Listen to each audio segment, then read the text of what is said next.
News 24-এর আজকের সর্বশেষ সংবাদে প্রথমেই জানিয়ে দেব সংবাদ শিরোনাম, পরে থাকবে বিস্তারিত। শুরুতেই জানাবো গত 24 ঘন্টার করোনা পরিস্থিতি। এরপরে জানাবো লকডাউন শিথিলের আগে রাজধানীতে 552 জন গ্রেফতার। থাকছে 23 জুলাই থেকে আবারও মাঠে নামবে সেনাবাহিনী। রয়েছে সরকারের বিরুদ্ধে বিস্ফোরক মন্তব্য ভিপি নূরের। এবং সবশেষে রয়েছে গণতন্ত্রের প্রতি সরকারের ন্যূনতম আস্থা নেই মন্তব্য জাফরুল্লাহ চৌধুরীর। পুরো খবর পেতে ভিডিওটি শেষ পর্যন্ত দেখুন। সর্বশেষ সংবাদ পেতে চ্যানেলটি সাবস্ক্রাইব করুন। এবার বিস্তারিত। করোনায় আজও 2 শতাধিক মৃত্যু, শনাক্ত 12,198 জন। গত 24 ঘন্টায় করোনা ভাইরাসে আক্রান্ত হয়ে মারা গেছেন 203 জন। এ সময় শনাক্ত রোগীর সংখ্যা 12,198 জন। মঙ্গলবার স্বাস্থ্য অধিদপ্তর সূত্রে এ তথ্য জানা গেছে। আজকের সংখ্যা নিয়ে দেশে দ্বিতীয় দিনের মতো একদিনে শনাক্ত রোগীর সংখ্যা 12,000-এর উপরে। তবে গত 24 ঘন্টায় তার আগের 24 ঘন্টার চেয়ে শনাক্ত হয়েছেন কম। গতকাল একদিনে সর্বোচ্চ 13,768 জন শনাক্ত হয়েছিলেন। নতুন 12,198 জনকে নিয়ে দেশে এখন পর্যন্ত করোনায় সরকারি হিসাবে শনাক্ত হলেন 10,47,155 জন। শনাক্তের পাশাপাশি গত 24 ঘন্টায় তার আগের 24 ঘন্টার চেয়ে মৃত্যু কমলেও টানা 3 দিন ধরে মৃত্যু সংখ্যা 2 শতাধিক। গত 24 ঘন্টায় করোনায় আক্রান্ত হয়ে মারা গেছেন 203 জন। গতকাল 220 জন এবং তার আগের দিন সর্বোচ্চ 230 জনের মৃত্যুর কথা জানিয়েছিল স্বাস্থ্য অধিদপ্তর। গত 24 ঘন্টার 203 জনকে নিয়ে দেশের সরকারি হিসেবে এখন পর্যন্ত করোনায় মারা গেলেন 16,842 জন। লকডাউন শিথিলের আগে রাজধানীতে 552 জন গ্রেফতার। কোরবানির ঈদ সামনে রেখে কঠোর লকডাউন আগামী 15 জুলাই থেকে শিথিল করেছে সরকার। তবে তার আগেই চলমান লকডাউনের নিয়ম ভঙ্গ করায় রাজধানীতে 552 জনকে গ্রেফতার করেছে ঢাকা মেট্রোপলিটন পুলিশ। মঙ্গলবার সকাল থেকে সন্ধ্যা পর্যন্ত ঢাকার বিভিন্ন এলাকায় অভিযান চালিয়ে তাদের গ্রেফতার করা হয়। একই সঙ্গে এদিন ভ্রাম্যমাণ আদালতের মাধ্যমে 119 জনকে সর্বমোট 2,14,400 টাকা জরিমানা করা হয়েছে। ট্রাফিক আইন অনুযায়ী বিধিনিষেধ অমান্যের দায়ে 696টি গাড়িকে জরিমানা করা হয়েছে 14,38,000 টাকা। ডিএমপির মিডিয়া অ্যান্ড পাবলিক রিলেশনস বিভাগের অতিরিক্ত উপকমিশনার ইফতেখারুল ইসলাম বলেন, কঠোর লকডাউনের 13তম দিনে ডিএমপির 8টি বিভাগে বিভিন্ন থানা পুলিশ একযোগে সরকারি বিধিনিষেধ মানাতে অভিযান অব্যাহত রাখে। বিধিনিষেধ অমান্য করে বাইরে বের হওয়ার অভিযোগে সারাদিনে 552 জনকে গ্রেফতার করা হয়েছে। এছাড়া ভ্রাম্যমাণ আদালতের মাধ্যমে 119 জনকে 2,14,400 টাকা জরিমানা করা হয়েছে। 23 জুলাই থেকে আবারও মাঠে থাকবে সেনাবাহিনী। করোনা ভাইরাসের সংক্রমণ রোধে ঈদের পর 23 জুলাই থেকে থাকছে 14 দিনের বিধিনিষেধ। এ সময় আগের বিধিনিষেধকালের মতোই মাঠে থাকবে সেনাবাহিনী। আজ মঙ্গলবার মন্ত্রিপরিষদ বিভাগ থেকে জারি করা প্রজ্ঞাপনে বলা হয়, army in aid two civil পাওয়ার বিধানের আওতায় মাঠ পর্যায়ে কার্যকর টহল নিশ্চিত করার জন্য সশস্ত্র বাহিনী বিভাগ প্রয়োজনীয় সংখ্যক সেনা মোতায়েন করবে। জেলা ম্যাজিস্ট্রেট স্থানীয় সেনা কমান্ডারের সঙ্গে যোগাযোগ করে সেনা মোতায়েনের বিষয়টি নিশ্চিত করবেন। প্রজ্ঞাপনে বলা হয়, জেলা ম্যাজিস্ট্রেট জেলা পর্যায়ে সংশ্লিষ্ট কর্মকর্তাদের নিয়ে সমন্বয় সভা করে সেনাবাহিনী, বিজিবি, কোস্টগার্ড, পুলিশ, র্যাব ও আনসার নিয়োগ ও টহলের অধিক্ষেত্রে পদ্ধতি ও সময় নির্ধারণ করবেন। সে সঙ্গে স্থানীয়ভাবে বিশেষ কোনো কার্যক্রমের প্রয়োজন হলে সে বিষয়ে পদক্ষেপ নেবেন। সংশ্লিষ্ট মন্ত্রণালয় বিভাগ এ বিষয়ে মাঠ পর্যায়ে প্রয়োজনীয় নির্দেশনা প্রদান করবে। জনপ্রশাসন মন্ত্রণালয় মাঠ পর্যায়ে প্রয়োজনীয় সংখ্যক নির্বাহী ম্যাজিস্ট্রেট নিয়োগের বিষয়টি নিশ্চিত করবে বলেও এতে জানানো হয়। প্রজ্ঞাপনে বলা হয়, সংক্রামক রোগ আইন 2018-এর আওতায় স্বাস্থ্য অধিদপ্তরের মহাপরিচালক ব্যবস্থা নিতে জেলা প্রশাসন ও পুলিশ বাহিনীকে আইনানুগ কার্যক্রম গ্রহণের প্রয়োজনীয় ক্ষমতা প্রদান করবেন। সরকারের বিরুদ্ধে বিস্ফোরক মন্তব্য ভিপি নূরের। সরকারের বিরুদ্ধে বিস্ফোরক মন্তব্য করেছেন ডাকসুর সাবেক ভিপি ও বাংলাদেশ ছাত্র যুব শ্রমিক অধিকার পরিষদের সমন্বয়ক নুরুল হক নূর। নূর বলেছেন, এই সরকার পরিকল্পিতভাবে নাগরিকদের মৃত্যুর দিকে ঠেলে দিচ্ছে। করোনাকালে যাদের প্রাণ চলে গেছে এটাকে গণহত্যার সঙ্গে তুলনা করা যায়, যার জন্য সরকার দায়ী থাকবে। মঙ্গলবার দুপুর 12টার দিকে রাজধানীর ধানমন্ডিতে অবস্থিত গণস্বাস্থ্য কেন্দ্রে এক সংবাদ সম্মেলনে তিনি এসব কথা বলেন। অন্যান্য সময়ের চেয়ে করোনাকালীন সময়ে রাজনৈতিক দমন-পীড়ন বেড়েছে বলে মন্তব্য করেন ভিপি নূর। তিনি আরো বলেন, সম্প্রতি আমরা লক্ষ্য করছি যে মাদ্রাসা ও ইসলামী মাইন্ডের মানুষদের বেশি গুম করা হচ্ছে। এটার কারণ আমরা বলতে পারছি না। প্রত্যেকটি গুম খুনের সঙ্গে রাষ্ট্রীয় বাহিনী জড়িত। যদি রাষ্ট্রীয় বাহিনী জড়িত না থাকে তাহলে তারা খুঁজে বের করুক এই গুম কারা করেছে। তাদের তো এটা দায়িত্ব। সজীব গ্রুপের অঙ্গ প্রতিষ্ঠান হাশেম ফুড অ্যান্ড বেভারেজ লিমিটেডের কারখানায় ভয়াবহ অগ্নিকাণ্ডে শ্রমিক হত্যা এবং সামগ্রিক করোনা পরিস্থিতি প্রসঙ্গে এ নাগরিক সংবাদ সম্মেলন অনুষ্ঠিত হয়। গণস্বাস্থ্য কেন্দ্রের গণমাধ্যম উপদেষ্টা জাহাঙ্গীর আলম মিন্টুর পরিচালনায় ও ডাক্তার জাফরুল্লাহ চৌধুরীর সভাপতিত্বে সংবাদ সম্মেলনে বক্তব্য দেন নাগরিক ঐক্যের আহ্বায়ক মাহমুদুর রহমান মান্না, গণসংহতি আন্দোলনের প্রধান সমন্বয়কারী জোনায়েদ সাকিব, মুক্তিযোদ্ধা ইশতিয়াক আজিজ উলফাত। উপস্থিত ছিলেন গণসংহতি আন্দোলনের সম্পাদক মণ্ডলীর সদস্য, ছাত্র অধিকার পরিষদের যুগ্ম আহ্বায়ক সাদ্দাম হোসেন প্রমুখ। মাহমুদুর রহমান মান্না বলেন, একটা বড় ট্র্যাজেডি ঘটার আগে কেউ দেখে না, যখন খবর এসে যায় তখন আমাদের সরকার বলে অমুকের দোষ তমুকের দোষ, একজন আরেকজনকে দুষছেন।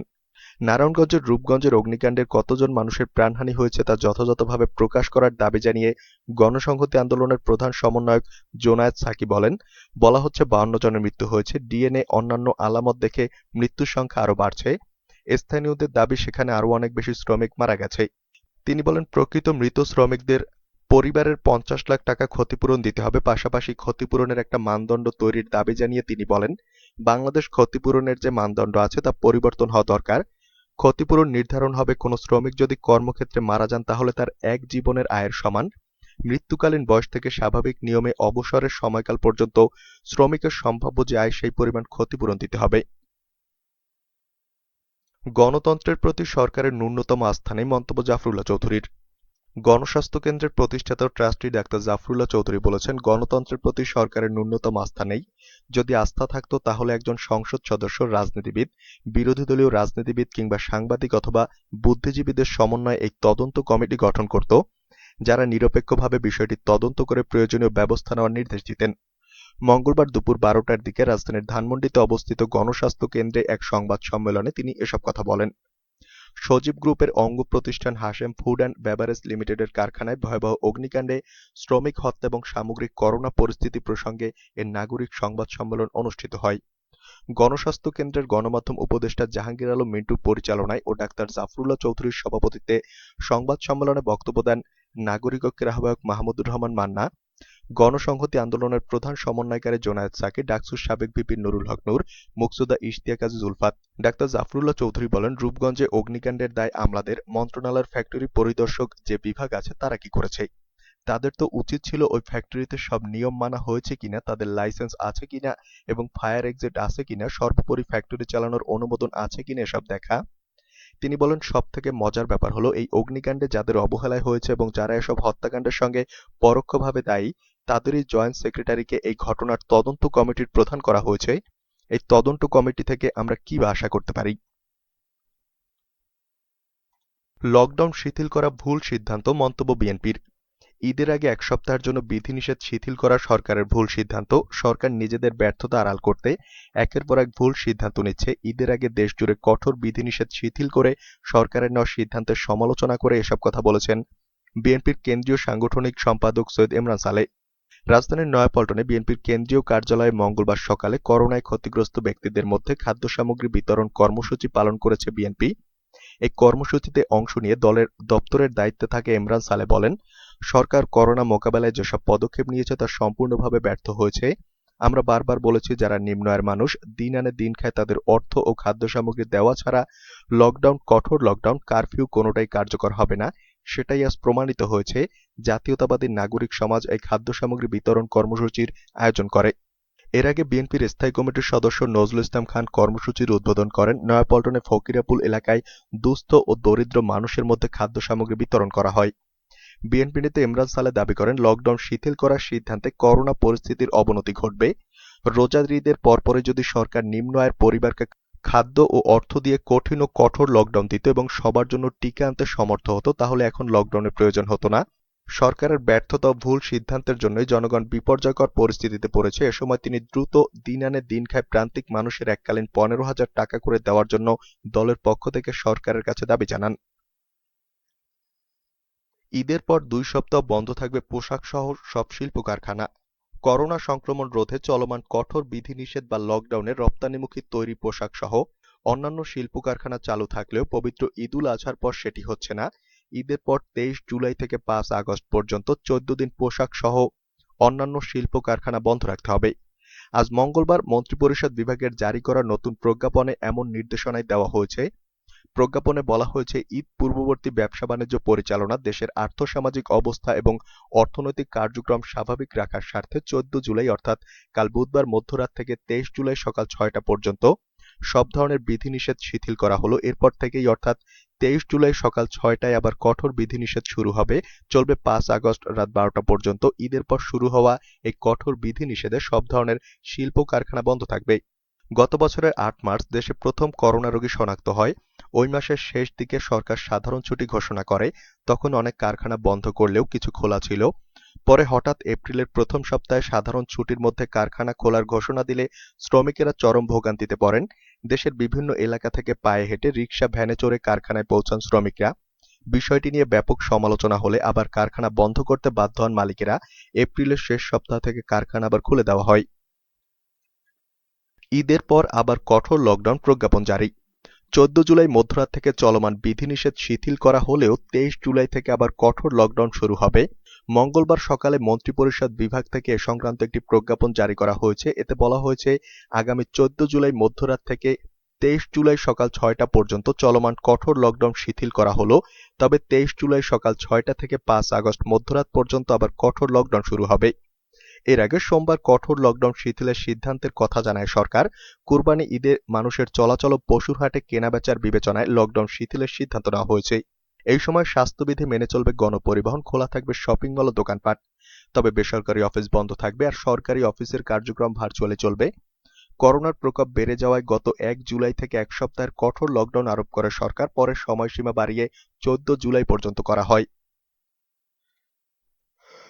রাজধানীতে অস্ত্রসহ স্বেচ্ছাসেবক লীগ নেতা গ্রেফতার।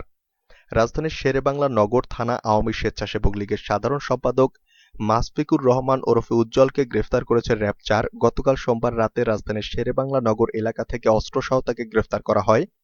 প্রথম আলোকে তথ্য নিশ্চিত করেন র্যাব-৪-এর অধিনায়ক অতিরিক্ত উপপরিদর্শক মোহাম্মদ মোজাম্মেল হক। র্যাব বলছে, মাশফিকুর রহমানের বিরুদ্ধে শেরেবাংলা নগর থানায় অস্ত্র আইনে মামলার প্রস্তুতি চলছে। র্যাব-৪-এর এক সংবাদ বিজ্ঞপ্তিতে বলা হয়, মাশফিকুর রহমানের বিরুদ্ধে আগে চাঁদাবাজি, নারী নির্যাতন সহ ৬টি মামলা রয়েছে। তিনি অস্ত্রের ভয় দেখিয়ে শেরেবাংলা নগরের তালতলা এলাকায় দীর্ঘদিন ধরে চাঁদাবাজি, সন্ত্রাসী কার্যকলাপ করে আসছিলেন। পাশাপাশি আসামি মাদক ব্যবসার সঙ্গেও জড়িত। এলাকায় নতুন কোনো ভবনের কাজ শুরু হলে তাকে নির্দিষ্ট পরিমাণ চাঁদা দিতে হতো। চাঁদা না দিলে তার ক্যাডার বাহিনী দিয়ে কাজ বন্ধ করে দিতেন। কেবল তাই নয়, আসামি মাশফিকুর সরকারি খাসজমি ও অন্যের জমি দখল করে সেখানে স্থাপনা তৈরি করে তা ভাড়া দিয়ে বিপুল অঙ্কের টাকা হাতিয়ে নিতেন। তার সহযোগীরা আগারগাঁও এলাকায় ফুটপাতের দোকান থেকে চাঁদা আদায় করেন। অস্ত্রধারী হওয়ায় তার বিরুদ্ধে অভিযোগ করার কেউ সাহস পেতেন না। কেউ অভিযোগ দিলে মারধর করতেন মাশফিকুর।